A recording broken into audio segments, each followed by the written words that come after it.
Hello everyone, welcome back to the channel guys, and I want to do a special video today people, reflecting on the Premier League season and making some predictions to forecast what I think will happen in some of the key battlegrounds that are still contested moving into the final few weeks of the season. So how it's going to work people, the format of this video, I'm going to start by discussing who I think will win the league and who I think will be in the other top four places, which as we know will secure Champions League football for next season. Then I'm going to move on to talk about who I think will be in the other European places for next season. So 5th and 6th for the Europa League, 7th for the Europa Conference League. Before moving on to talk about who I think will get relegated this season, so who will finish in 18th, 19th and 20th positions and therefore will be demoted to the Championship for next season. And finally, people, who I think is the Premier League player of the season this year. Okay, so we're going to start things off, people, by talking about the champions and the top four. Now, hope you can see that, guys. I'm not sure if that's come up in the right order in terms of how it reads, because I've got the camera on selfie. So let's see anyway. But whether or not you can see it, I will read it out, people. In first position, I've got Arsenal. In second place, I've got Manchester City. Third place, I've got Manchester United. And in fourth place, I've got Brighton. So I'm going to start off, people, by talking about why I've gone with Arsenal to win the league. Obviously, I'm a massive Arsenal fan and I really want Arsenal to win the league, but I feel that Arsenal have demonstrated an incredible quality this season. They've shown an unbelievable system. Mikel Arteta has really perfected the style of play that Arsenal deploy, and one of my close friends described it as an orchestra, and I completely agree with this analogy because it's like every part of the band, so to speak, is really connecting and vibing and feeding off the other members of the group.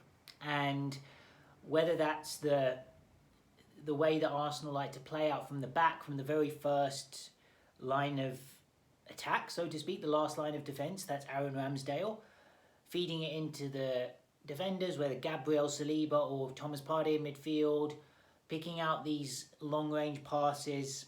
It really has been an incredible system that Arteta has shown in the team, and we're seeing as well the attackers scoring goals and the interplays that are on show, with Saka, with Martinelli, Martin Odegaard piecing it all together, and Gabriel Jesus has added such quality, but we've seen other players step up like Trossard and Eddie Nketiah. So that's the reason, people, I've gone with Arsenal to win the league. It's going to be very difficult because obviously Manchester City are such a strong competition. They've been incredible this year, and despite people saying that they've not quite been at their best, I feel as if Man City have still been at a very consistent level. They're not quite as vibrant and as fast and dynamic maybe as previous Manchester City teams, but they do still have that cutting edge, that intelligence, that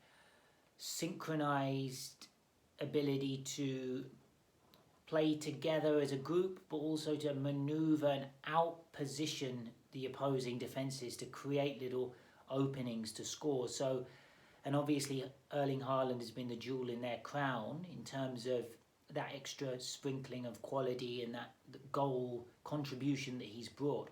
So Manchester City are going to really push Arsenal all the way, but I do think Arsenal will hold firm given the fact they have an 8-point lead. Despite Arsenal's fixture list being a little bit tougher in these last 10 games, I still think they can hold Manchester City off. So let's talk about my third and fourth place teams. So I've gone with Manchester United in third position. Now, I feel like Manchester United have had a fantastic season. Erik ten Hag has done an unbelievable job as manager. And we've seen He has really added professionalism, standards, a sense of commitment and accountability in the group. I feel like the players are really respecting their obligations, their duties that they need to perform, and a lot of that has to go to Erik ten Hag. Massive credit to the manager for bringing this group together, and we're also seeing a really reliable and strong unit. I think Casemiro has been vital in it, adding that depth in midfield, that strength, that personality, the ability to break up play, to start attacks, to even get forward and contribute with goals and assists. So I think he's been an unbelievable signing for Manchester United. And I also think Marcus Rashford's form has been sparkling. Unreal turnaround from Rashford. He really has elevated himself as one of the best players in the league and the world as well, in my opinion. I really feel he's a fantastic striker / wide midfielder. Yeah, so I think he's been instrumental in this run for Manchester United. So I feel, despite the little blip against Liverpool and Southampton dropping points, I still think they'll recover that and put enough distance between themselves and the teams chasing them to finish in third position. So that is my team for third place. And as I pointed out, people, in fourth, I've gone with a slight surprise. Some people might perceive it as a surprise. I've gone with Brighton because I just love watching them play. I think after Arsenal, they're my favourite team to watch play. And again, that might surprise people, but I just see a system and a synchronicity and a combination and a cohesion in how they implement their attacking moves that makes me think, wow, this is a really well-oiled, well-coached team. Credit to De Zerbi, the new manager who replaced Graham Potter after he moved to Chelsea. I feel he's just taken the baton off the good work and good foundations laid by Graham Potter, but he's elevated it. He's added layers of quality, and we're seeing them score. They're racking up goals in matches that maybe we weren't seeing under Graham Potter. And I just love their whole team, to be honest. But let's start with the midfield, talking about World Cup winner. They've got Alexis McAllister, in my opinion, one of the best midfielders in the Premier League. The way he's such a sound technician, and he implements and instigates their attacking moves, and his passing, his vision, the way he gets about the pitch, he's up and down, box to box. I really rate him. And alongside him, Caicedo, just an incredible player as well. Arsenal wanted to buy him in January, and you can see why. He's tenacious, he's very strong in the tackle, he's very fast at sensing the danger, really good awareness on the pitch, and he has added that security in midfield, and not to mention his energy to get up and down.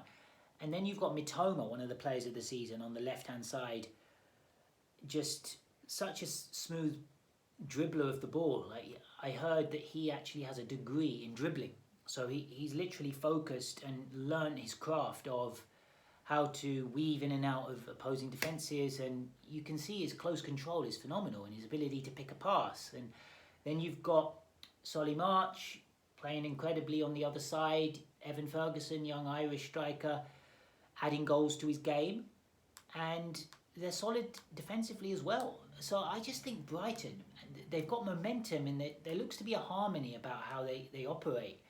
If you contrast that maybe with how Tottenham have been, one of Brighton's rivals for top four, there's just been a lot of instability at Tottenham, and obviously they've now removed Conte from the job, but you feel like it just is a little bit unstable there. Whereas Brighton are the complete opposite. They've got complete stability.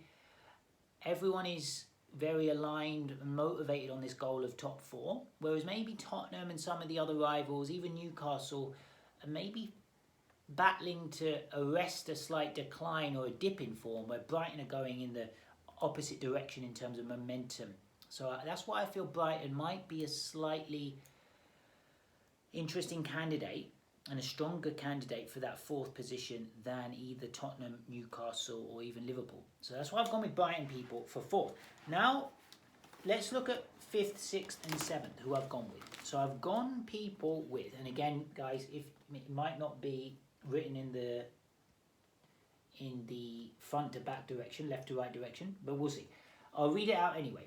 So I've gone people with Liverpool 5, Aston Villa in 6th, and Tottenham in 7th. So I've not got Newcastle in the top 7, which I don't have any particular reason for that, but I think my main justification for why I've gone with Villa maybe as the surprise package is just the effect of Unai Emery. Let's talk about Liverpool first, because I've gone with them in 5th, and they've been an incredible powerhouse, people, over the past few years, and I just feel like they will get a run together, but I just sense that it might not be enough this time, because Brighton are so good.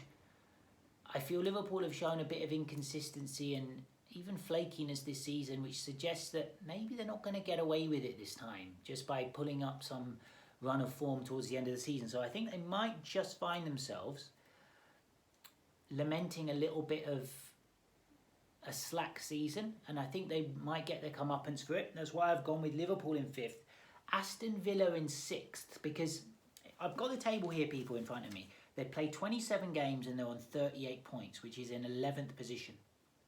6th place is Liverpool, who are on 42 points, 26 games played. So they're only 4 points off 6th place.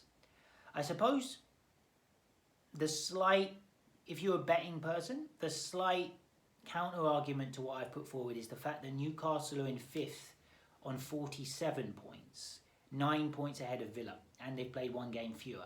So it would require Villa to go on a real run of form, and also for Newcastle to suffer a bit of a collapse in order for them to come out of the top 7. So it is unlikely, but I guess I just have a stronger feeling for Aston Villa than I do for Newcastle, because I've been so impressed with the job that Unai Emery has done, getting Ollie Watkins firing.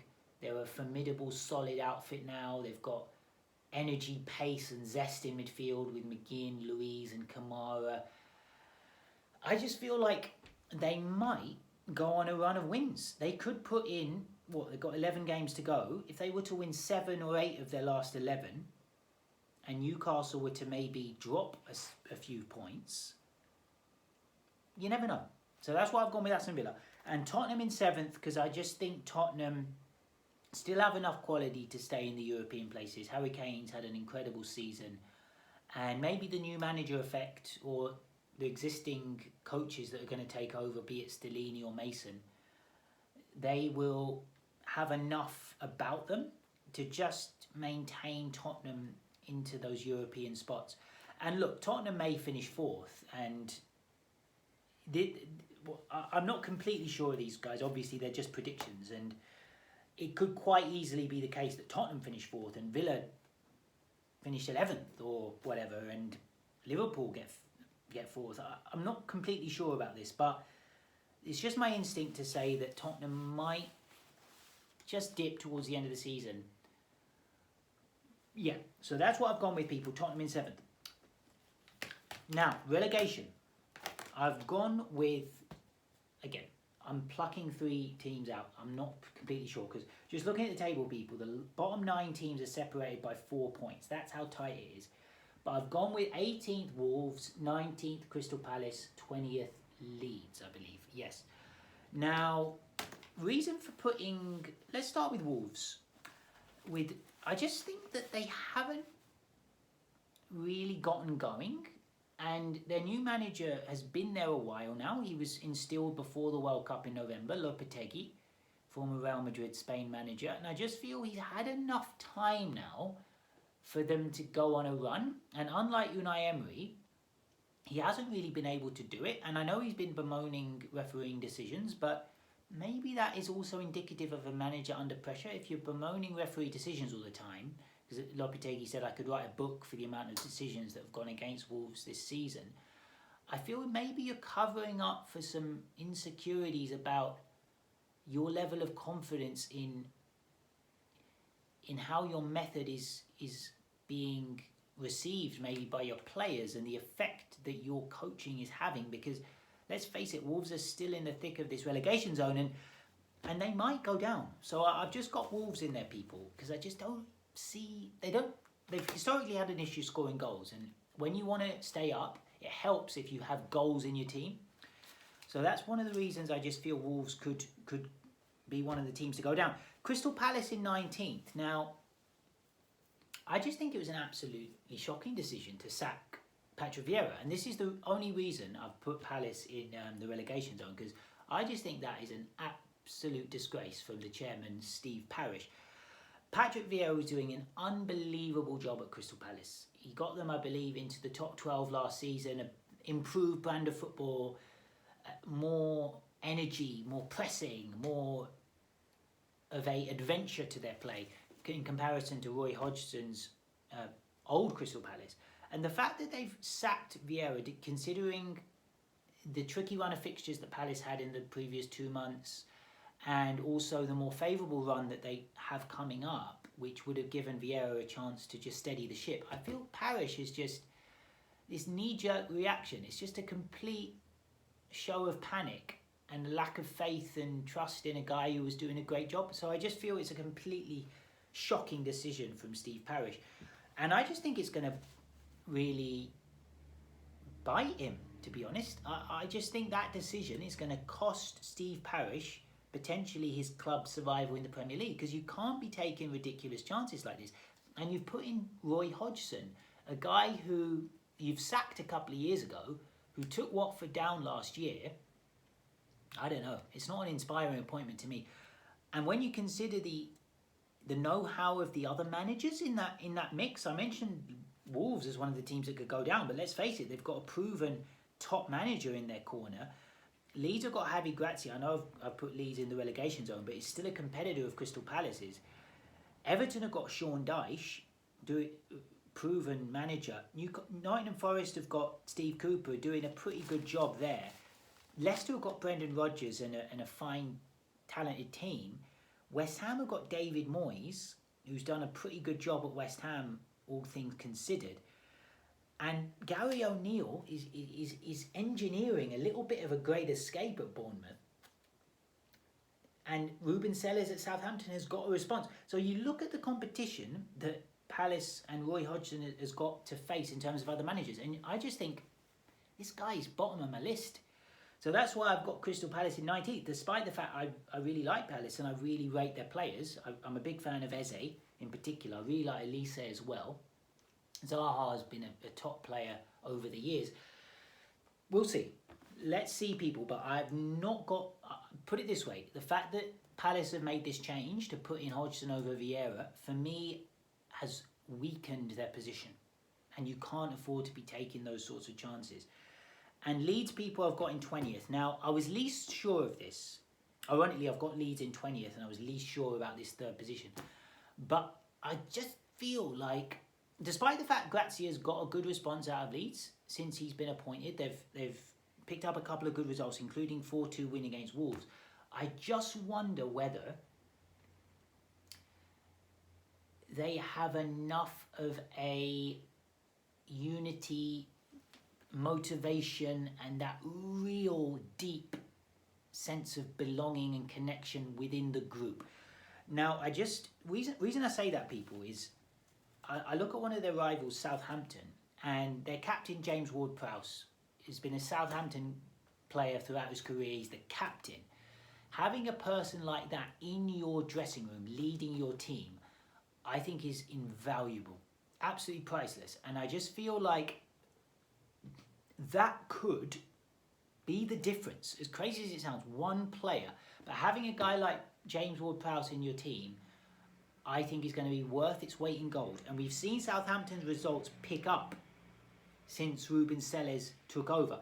And another little gauge I go on, people, is how well have these teams played against Arsenal? Because I watch Arsenal every single match of Arsenal's. And Southampton were very good against Arsenal this season. They drew 1-1, but they could easily have won that game. They were the better team in the second half.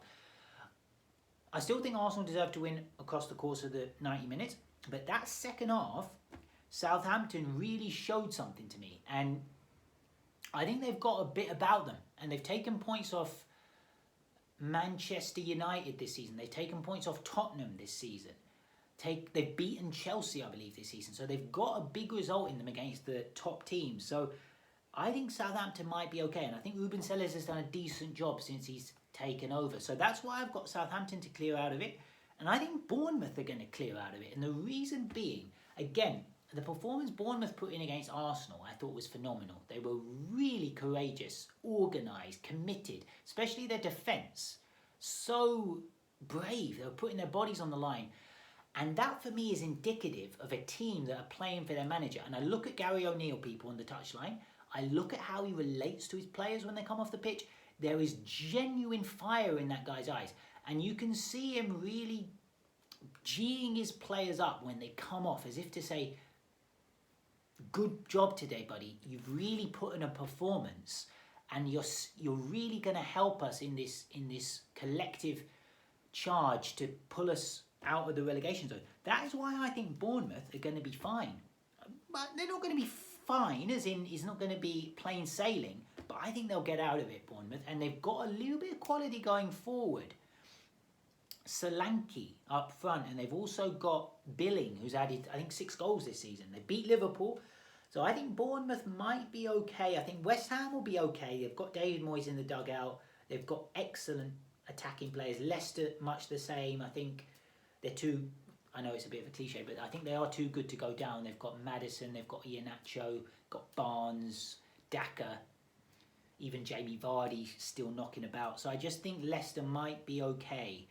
So that's how I read it, people, in terms of relegation. Now, last thing I want to discuss, everyone, is my player of the season. And I've gone, people, with Bukayo Saka. Again, the writing might be in reverse because I've got the screen on selfie, but hopefully you can see it. If not, that's confirmation, people. Bukayo Saka is my player of the season. I can't speak highly enough of this player, people, and this guy. I think he's just going from strength to strength. He has such maturity and such mental strength and resilience to overcome some of the setbacks he has in his career, everything that happened at the Euros, and also how he has led Arsenal on the pitch from such a young age. He did it in that season in lockdown as well, people, and the wheels were coming off and Arsenal went down to about 16th in the table, whatever it was. Saka, 18-19, was Arsenal's player of the year, just producing week in, week out top performances in the Europa League and the Premier League. He carried it on last season, was phenomenal.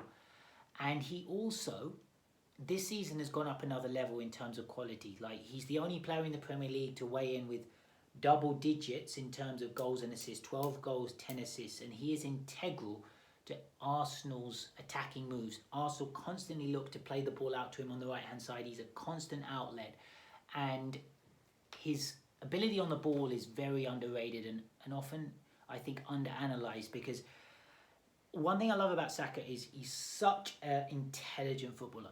When he gets the ball and he's got a full-back or sometimes 2 or 3 of the defenders around him, I think he's very good at considering his options and keeping multiple options in his head simultaneously. And he always seems to choose the right option, whether that's to take the safe option and play a square pass to maybe one of the midfielders, Odegaard, or even an overlapping Ben White, whether that's to go on the outside and make a darting run and get on his right foot and get to the byline, whether that's to cut in and look to get on his stronger left foot, put a cross in, sometimes have a shot.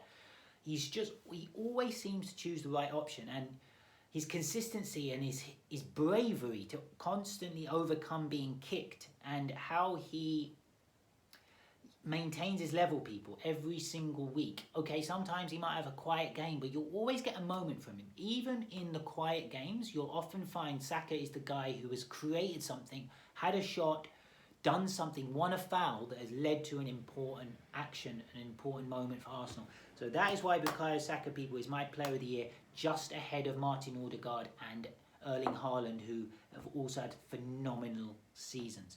So, and also Rashford. I want to put Rashford in that list. I think he is definitely in the frame as well, but I've gone with Bukayo Saka on this occasion. Okay, people, hope you enjoyed this video, everyone. A little bit of an all-encompassing one, covering the Premier League as I see it moving forward. All right, people, I'd love to hear your comments on what you've heard today, and have a wonderful day, people. Let's keep the dialogue going, and look out here, people, for more videos. Don't forget to subscribe and like the video if you like the video. Okay, people, peace, love.